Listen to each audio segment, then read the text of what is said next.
Hello दोस्तों, आज मैं बात करते हैं बायोलॉजी में उत्सर्जन तंत्र। तो उत्सर्जन तंत्र क्या होते हैं और इनके क्या काम होते हैं, तो उनके बारे में बताएंगे।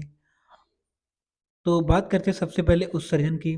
तो जंतुओं के शरीर में उपापचय के परिणाम स्वरूप CO2, जल, अमोनिया, यूरिया, यूरिक अम्ल आदि कई ऐसे अपशिष्ट पदार्थ का निर्माण होता रहता है जो शरीर के लिए काफ़ी हानिकारक है। अतः उपयुक्त स्वास्थ्य को बनाए रखने के लिए इसका शरीर से बाहर निकलना आवश्यक है। इसी क्रिया को उत्सर्जन कहा जाता है। अगर हमारे शरीर के अंदर उत्सर्जन ना हो तो हमारा जीना मुश्किल है, क्योंकि हमारे शरीर में यूरिया जो अमोनिया होती है, अमोनिया से यूरिया बनती है और मतलब ये जो मूत्र के रूप में बाहर निकल जाते हैं। अगर ये बाहर ना निकले तो हमारे शरीर में विष बन जाएगा और जिससे इंसान की डेथ हो सकती है। अब मैं आगे बात करते उत्सर्जन तंत्र का। तो बेउत्सर्जित अंग जो उत्सर्जन की क्रिया में भाग लेते हैं और उन्हें सम्मिलित रूप से उत्सर्जन तंत्र कहा जाता है। मतलब जो भी अंग हमें हमारे शरीर से उत्सर्जन करते हैं उन्हें हम उत्सर्जन तंत्र कहते हैं। तो आपने देखा होगा, जैसे इसमें ये मिक्सी है, तो मिक्सी में जो ऊपर से अनार का जूस पीसा जाता है, तो एक तरफ जूस निकल जाता है और एक तरफ जो जूस का मतलब खराब जो अपशिष्ट पदार्थ होता है वो एक तरफ निकल जाता है। वैसे ही हमारे शरीर में होता है कि हमारे शरीर में जो भी हमारे शरीर को आवश्यकता होती है, कार्बोहाइड्रेट, विटामिन और अन्य जो तत्व होते हैं उनकी आवश्यकता होती है, तो वो तो जैसे जूस निकल रहा है बाय हिसाब से हमारे मतलब ब्लड में मिल जाते हैं। और जो चीज़ हमारे मतलब जो जल होता है, जो जल मतलब बेकार होता है, तो जो चीज़ हमारे शरीर से बेकार होती है वो अपशिष्ट पदार्थ के रूप में बाहर निकल जाती है। अब उत्सर्जी पदार्थ क्या होते हैं, इनके बारे में बताएं। तो उत्सर्जी पदार्थ जैसे कार्बन डाइऑक्साइड CO2 होती है, जब मैं ऑक्सीजन को लेते हैं तो वो CO2 के रूप में बाहर निकल जाती है। नंबर 2 पसीना। तो जैसे हम जल को मतलब ग्रहण करते हैं और जल की बाद जो हमारे शरीर के अंदर हीटिंग पावर होता है उससे निकलता है पसीना। अब बात करते हैं यूरिया। तो यूरिया जैसे अमोनिया हमारे शरीर में बनती है और मतलब जो मूत्र से, तो मूत्र से यूरिया नामक जो पदार्थ है वो निकल जाता है बाहर मूत्र। इसलिए मेरा मूत्र में क्या होता है, बदबू आती है इसी कारण, क्योंकि वो क्या होता है जब यूरिया बाहर निकलती है फिर यूरिया से फिर अमोनिया बन जाती है। और यूरिक एसिड और अमोनिया और मूत्र ये क्या है, उत्सर्जी पदार्थ होते हैं। अब मैं उत्सर्जी अंग के बारे में बात करेंगे। तो उत्सर्जी अंग कौन से होते हैं, तो सबसे पहले बात करते हैं किडनी की। तो किडनी जो ब्रक होते हैं, ये दो ब्रक होते हैं हमारे शरीर में। आपसे पूछा जाए किडनी कितनी होती है, दो होती हैं। ये क्या करती है, ये मूत्र को निकालती है, ये अमोनिया को यूरिया में बदलते हैं। Number 2 lungs. लंग्स को हम फेफड़ा कहते हैं। तो फेफड़ा क्या काम होता है, फेफड़ा मतलब ऑक्सीजन को हमारे शरीर में मतलब ग्रहण करते हैं और CO2 को बाहर छोड़ देते हैं। और यकृत क्या करती है, यकृत है जो लीवर बोलते हैं हम इसे, तो ये अमोनिया को यूरिया में बदल देता है। तो ये क्या करता है, यूरिया मतलब यकृत करता है ये काम। और स्किन त्वचा क्या करती है, त्वचा मेरे पसीनों को बाहर निकालती है। अब इनके बारे में भी डिटेल में बताएंगे आपको। तो सबसे पहले बात करते हैं नाइट्रोजन युक्त उत्सर्जी पदार्थ के आधार पर जीव चार प्रकार के होते हैं। तो एक को बोलते हैं अमोनोटेलिक, और दूसरे को यूरियोटोलिक, तीसरे को यूरिकोटोलिक और चौथे को गुआनाटोलिक। तो सबसे पहले बात करते हैं अमोनोटोलिक। इन जंतुओं में उत्सर्जी पदार्थ अमोनिया होता है। अमोनिया अधिक विषैला पदार्थ होता है। अधिक विषैला पदार्थ होने के कारण उसके उत्सर्जन के लिए जल की अधिक आवश्यकता होती है। तो जो अमोनिया को बाहर निकालते हैं उसे हम अमोनोटेलिक बोलते हैं। तो इसमें कौन कौन से जीव आते हैं, तो उदाहरण की तरफ से हम जलीय जंतु, इसे एक्वाटिक एनिमल्स बोलते हैं, और मछली और अमीबा। क्वेश्चन में पूछा जाएगा कि अमोनोटोलिक जंतु कौन से होते हैं, तो मछली और अमीबा, और ये हमेशा जल में रहते हैं। अब मैं दूसरे नंबर बात करेंगे यूरोटोलिक और यूरकोटोलिक की। तो यूरियोटॉनिक क्या होते हैं, इन जंतुओं में उत्सर्जी पदार्थ यूरिया होता है। तो जिसमें यूरिया उत्सर्जन होता है उसे हम यूरियोटैलिक बोलते हैं। यूरिया अपेक्षाकृत कम विषाक्त पदार्थ होता है, अतः उत्सर्जन के लिए कम जल की आवश्यकता होती है। तो उदाहरण जैसे स्तनधारी, मैमल्स और मनुष्य। मनुष्य क्या करता है, यूरिया को बाहर निकलता है, अमोनिया से यूरिया बन जाती है, यकृत बना देती है और वो यूरिया बाहर निकल जाती है। तो जो यूरिया को बाहर निकालते हैं उन्हें हम क्या करते हैं, यूरियोटॉलिक। अब यूरिकोटॉलिक किसे कहते हैं, इसमें नाइट्रोजन का उत्सर्जन यूरिक अम्ल के रूप में होता है। किसका उत्सर्जन होता है, नाइट्रोजन का होता है, यूरिक अम्ल के रूप में होता है। तो यूरिकमल उत्सर्जन करने वाले जंतुओं को यूरिकोटोलिक बोलते हैं। जैसे पक्षी और सरीसृप, जो भी पक्षी होते हैं और जितने रेप्टाइल होते हैं, उनमें क्या होता है, उसमें यूरिकोटोलिक होता है, मतलब यूरिकमल का उत्सर्जन होता है। नंबर 4 की बात करें, ग्वानाटोलिक। जो ग्वानिन का उत्सर्जन करते हैं उन्हें हम ग्वानाटोलिक बोलते हैं। जैसे उदाहरण मकड़ी और बिच्छू, ये आते हैं क्वेश्चन में कि मकड़ी में कौन सा मतलब उत्सर्जन होता है, तो ग्वानाटोलिक होता है। आगे हम बात करेंगे त्वचा। तो त्वचा स्किन बोलते हैं हम, यह शरीर से अतिरिक्त लवण और पानी की मात्रा को उत्सर्जित करती है।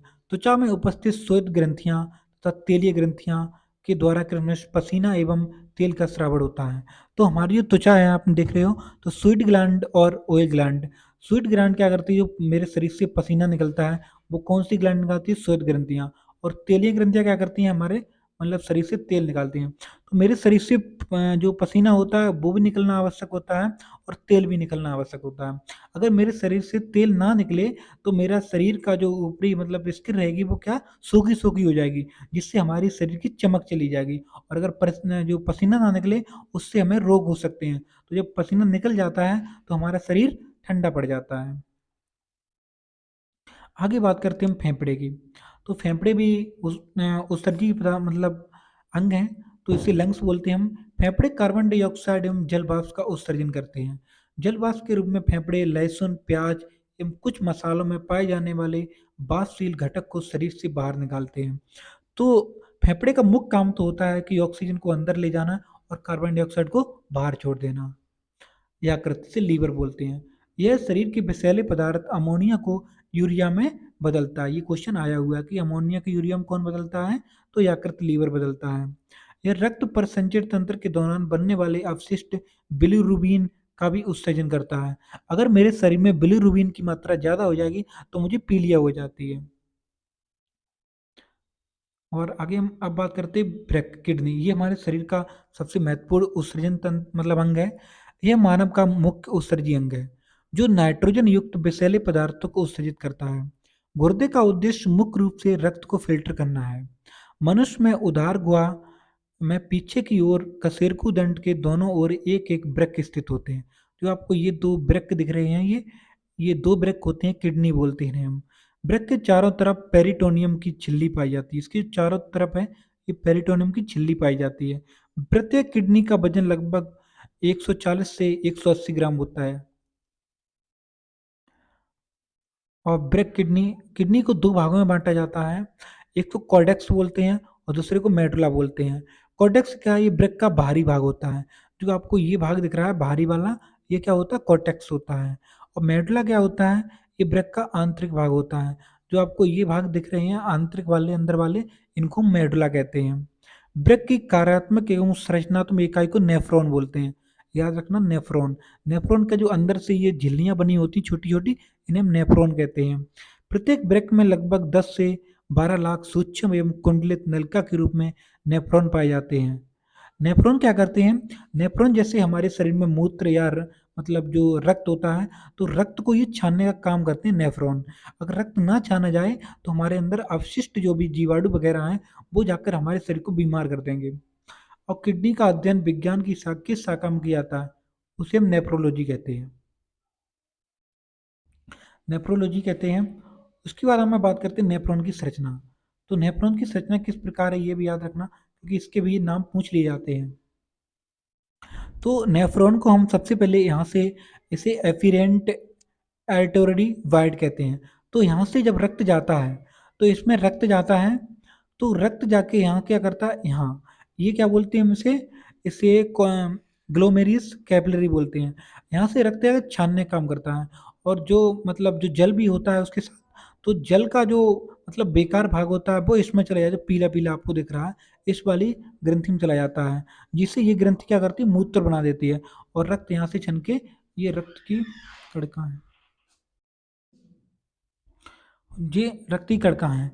और यहाँ पे जो आपको ये दिख रही है, इसको हम बोलते हैं प्रॉक्सिमल कॉन्वेल्ट या पीसीटी। पीसीटी को क्या बोलते हैं, समीपस्थ कुंडलित नलिका बोलते हैं। उसके बाद यहाँ से जो आपका जो मूत्र है यहाँ जाएगा, और यहाँ से ये आते हुए ये नीचे वाली नलिका में जाएगा। इसे हम लूप ऑफ हैनल बोलते हैं। लूप ऑफ हैनल, इनके भी एक एक करके मैं बताएंगे इसके बारे में। और ये ऐसे करते हुए मूत्र यहाँ जाएगा और इसे बोलते हैं हम कलेक्टिंग डक्ट। और यहाँ पे आपका मूत्र इकट्ठा होता रहेगा, फिर ये इकट्ठा होगा, यूरिन फ्लो इसके द्वारा बाहर निकल जाता है। तो ऐसे मूत्र का मतलब जो छाना जाता है जल, वो ऐसे आता है। और यहाँ से इसमें क्या होता है, इसमें ब्लड छाना जाता है, हमारा रक्त, रक्त इसमें छाना जाता है। अब इनके बारे में एक करके बताएंगे हम, ये क्या काम करते हैं। तो जैसे सबसे पहले बात करते हैं केस का कच्च, इसे हम ग्लोमेरुलस बोलते हैं। ये होती है केस का कच्च, इसके द्वारा छाना जाते हैं। तो नेफ्रॉन के बोमन संपुट वाले भाग में अविभाही तथा अपवाही धमन का मिलकर एक जालनुमा संरचना बनाते हैं, जिसे केस का कच्च कहा जाता है। नेफ्रॉन में सबसे पहले रक्त केस का गुच्छ के द्वारा ही छाना जाता है। तो पूछा जाएगा कि रक्त किसके द्वारा छाना जाता है, तो केस का कच्च के द्वारा छाना जाता है, इसके द्वारा रक्त छनता है। इसे हम बोमेन संपुट बोलते हैं, जो ये सी आकार का है इसे हम बोमेन संपुट बोलते हैं। अब नेफ्रॉन की संरचना बोमेन संपुट। तो बोमेन संपुट क्या होता है, बोमेन संपुट नेफ्रॉन में प्याले नुमा संरचना होती है, जो आपको ये दिख रहा है, ये प्याले नुमा, ये बोमेन संपुट होता है, जो कि चपटी कोशिकाओं के द्वारा बनी होती है, इसे बोमेन संपुट कहलाती है। कोशिका कक्ष के में छना हुआ पदार्थ बोमेन संपुट में इकट्ठा होता रहता है। कोशिका कक्ष में जो पदार्थ छनता है वो किस में इकट्ठा होता है, बोमेन संपुट इसमें इकट्ठा होता रहता है। अब बात करते हैं पीसीटी, जिसे हम समीपस्थ संबालिका नलिका बोलते हैं। नेफ्रॉन की संरचना के बारे में बात हो रही है। तो बोमेन संपुट को आगे की ओर विस्तारित भाग को, जो कि एक घुमावदार नलिका के रूप में होता है, समीपस्थ संबालिका नलिका कहलाती है। यहाँ पर 70 से 80% जल, खनिज एवं पाई कार्बोनेट्स का अवशोषण होता है। तो आपको ये दिख रही है ये वाली, ये है बोमेन पीसीटी। यहाँ पे क्या होता है, जल, खनिज एवं का जो अवशोषण होता है वो यहीं पर होता है। यह हाइड्रोजन आयन का स्त्रावण करती है, जिसके कारण की मूत्र की प्रकृति अम्लीय होती है। यह मूत्र के पीएच का मान को नियंत्रित करती है। हेनले लूप क्या होता है, तो हेनले लूप नेफ्रॉन में यू आकार की संरचना हेनले लूप कहलाती है। और ये वाला जो यू आकार, ये नीचे संरचना गई है, हेनले लूप होती है। हेनले लूप का लगभग 5% तक जल एवं सोडियम क्लोराइड का अवशोषण करती है। तो सोडियम क्लोराइड का अवशोषण कौन करता है, हेनले लूप करता है, याद रखना। दूरस्थ संबंध नल का डीसीटी, डीसीटी क्या होती है, ये आपको ये दिख रहा है, ये डीसीटी है। यहाँ पर नेफ्रॉन का अंतिम भाग जो संग्राहक नलिका से जुड़ा होता है, दूरस्थ संवालित नलिका कहलाती है। यह लगभग 20% तक H2O, NaCl, HCO3 अवशोषण का पूर्ण करती है। तो जल का अवशोषण नेफ्रॉन में डीसीटी में होता है पूर्ण रूप से। अविभाहिक धमनी, ये रक्त को किसका कक्ष में पहुंचाती है। जो ये धमनी देख रही है आपको अविभाहिक, तो ये क्या करती है, किसका कक्ष में पहुंचाती है। अब भाई ये रक्त को किसका कक्ष में से वापस लेकर जाती हैं। अब संग्रह नलिका, संग्रह नलिका क्या होती है, इसे कलेक्टिंग डक्ट बोलती है, संग्रह नलिका होती है, जो अंत में मूत्र वाहिनी से जुड़ा होती है और मानव नेफ्रॉन में रक्त में मौजूद द्रव अपशिष्ट पदार्थों को मूत्र के रूप में निकालने में मदद करती है। तो जो भी हमारे अंदर अपशिष्ट मतलब बेकार पदार्थ होते हैं, वो मूत्र के रूप में बाहर निकल जाते हैं। अब बात करते हैं मूत्र वाहिनी। तो मूत्र वाहिनी क्या होती है, ये वाली मूत्र वाहिनियां होती हैं, ये वाली। तो मूत्र वाहिनी का कार्य वृक्क से मूत्रसा तक मूत्र को पहुंचाना है। मूत्र वाहिनी चिकनी पेशी तंत्र से बनने वाली नलिकाएं होती हैं, नलिकाएं हैं जो मूत्र को गुर्दे से मूत्राशय तक ले जाती हैं। आमतौर पर मानव वयस्कों में 25 से 30 सेंटीमीटर लंबी होती है। कितनी सेंटीमीटर लंबी होती है, 25 से 30 सेंटीमीटर। हमारी जो किडनी है वृक्क, इससे ये मूत्राशय होता है, इसे हम यूरिनरी ब्लैडर बोलते हैं। इसमें मूत्र इकट्ठा होता रहता है। तो इनके द्वारा यहाँ से यहाँ तक ले जाने का कार्य कौन करती है, मूत्र वाहिनियां करती हैं। आगे हम बात करते हैं हम मूत्राशय। यूरिनरी मूत्राशय ये वाला है, मूत्राशय होता है। तो यूरिनरी ब्लैडर मनुष्य में मौजूद एक खोखला अंग होता है, जो यूरिनिस द्वारा यूरिन को बाहर निकालने से पहले किडनी को मूत्र को स्टोर करता है।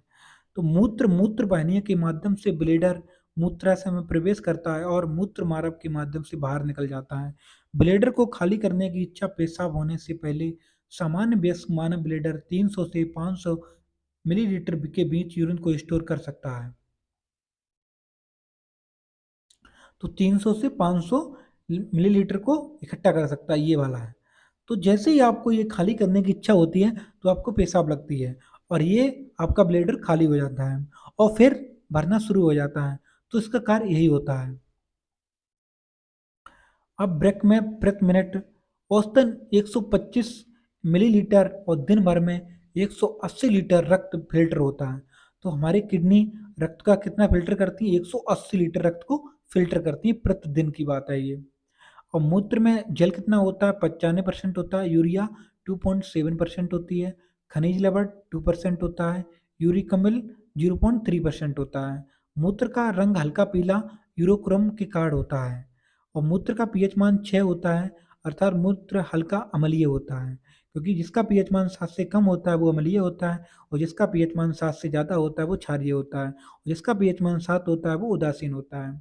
तो स्वस्थ मनुष्य प्रतिदिन 1.5 से 2.5 लीटर मूत्र का उत्सर्जन करता है। कितना करता है? 1.5 से 2.5 लीटर करता है। तो ब्रेक में बनने वाली पथरी कैल्शियम ऑक्सलेट की बनी होती है। किसकी बनी होती है? कैल्शियम ऑक्सलेट की बनी होती है। जब ब्रेक ठीक से कार्य करना बंद कर देता है, तब रक्त से अवशिष्ट उपदादों और अतिरिक्त तरल पदार्थ को निकालने के लिए डायलिसिस प्रक्रिया का उपयोग किया जाता है।